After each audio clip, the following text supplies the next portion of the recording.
Dan saudara-saudaraku, mari kita bertumbuh di dalam iman kepada Tuhan. Apapun yang terjadi, Tuhan tetap baik. Belajarlah percaya pada Dia. Dan saudara-saudaraku, mari kita bertumbuh di dalam iman kepada Tuhan. Apapun yang terjadi, Tuhan tetap baik. Belajarlah percaya pada Dia. Tapi firman Tuhan bukan barang dagangan, Pak.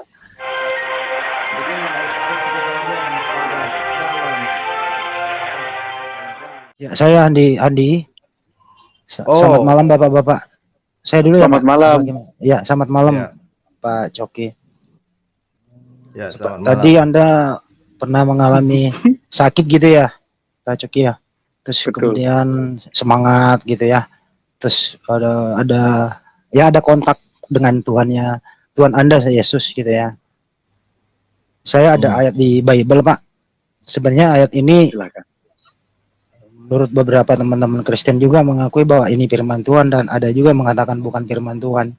Seperti di Markus 16, 15, 18, Pak. Pergilah ke seluruh dunia, beritakanlah Injil ke segala makhluk gitu. Terus kemudian yang percaya dibaptis, nggak percaya dihukum. Tanda-tanda orang percaya, Pak, langsung kelima aja. Keempat itu nggak bisa, itu minum racun. Yang kelima naruh tangan di tempat yang sakit sembuh gitu loh. Kenapa nggak pakai ini ayat ini aja, Pak? Gitu loh. Maksud saya itu taruh tangan di tempat badan Bapak disakitnya di leher, taruh situ sembuh tuh, Pak. Kalau percaya Markus 16, 15, 18 itu. Nah, pertanyaan saya ini ayat Baik. perkataan Yesus yang bisa dipercaya apa enggak, itu aja. Makasih. Selamat malam. Tentu saja bisa, Pak Handi. Tapi firman Tuhan bukan barang dagangan, Pak. Ini bukan bicara mengenai saya pakai ayat terus saya sembuh. Saya beriman kepada Yesus bahwa Dia bisa membangkitkan orang mati pun.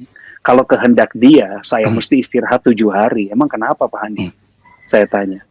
Tapi itu ayat Kalaupun tantangan, saya Pak. minta, dengarkan saya dulu, Pak, sebentar. Iya, silakan, Dengarkan saya Pak. dulu. Maaf, sorry. Kalaupun saya bilang sama Tuhan Yesus, Tuhan angkatlah segala penderitaanku di masa pandemi COVID-19 ini. Lalu Tuhan bilang, dengar anakku, hadapilah penderitaan ini bersamaku. Kenapa rupanya? Pada akhirnya, Tuhan punya otoritas atas hidupku, dan aku percaya pada Yeremia 29 ayat 11 yang kuulang-ulang berkali-kali, bahwa rancangannya adalah damai sejahtera, bukan kecelakaan. Jadi jangan pernah anggap ayat, minyak urapan, roti perjamuan, salib yang digantung di leher, itu adalah barang dagangan. Kita taruh iman kita pada segelintir ayat, lalu kita pakai tidak pada konteksnya. Lalu kita anggap dengan menyebutkan dengan bilur-bilur Yesus, aku sudah sembuh. Lantas kita bilang bahwa kita sudah sembuh 100%, tapi belum ada buktinya. Terus kalau nggak sembuh, saya tanya, mau dipertaruhkan di mana iman kita, Pak? Karena Habakuk mencatat, sekalipun bunga tidak mekar pada masanya, pohon-pohon tidak menghasilkan buah, ternak pun tidak menghasilkan anak-anaknya, tidak ada yang dapat dinikmati di bumi, aku akan tetap memuji Allahku. Tuhan bukan hanya sekedar memberikan kita berkat, Pak, tapi Tuhan juga memberikan kita kemampuan untuk melatih percaya kita kepadanya di saat jawaban doa kita belum diwujudkan. Pak Handi, memang ini dalam konteks diskusi kita. Saya senang Bapak bertanya, tapi saya juga perlu mengingatkan kita semua di forum ini.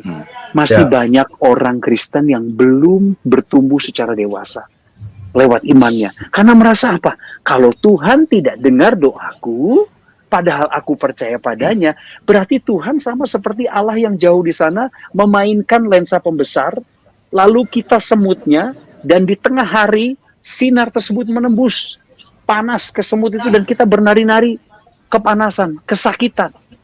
Kita masih menganggap Tuhan kita tuh penghukum dan nggak ngedengerin apa maunya kita. Padahal yang punya hidup minoritas itu kita, Pak. Yang punya otoritas dan kuasa adalah Tuhan. Jadi Pak Handi, saya mohon kepada Bapak dan saudara-saudaraku, mari kita bertumbuh di dalam iman kepada Tuhan. Apapun yang terjadi, Tuhan tetap baik. Belajarlah percaya pada Dia.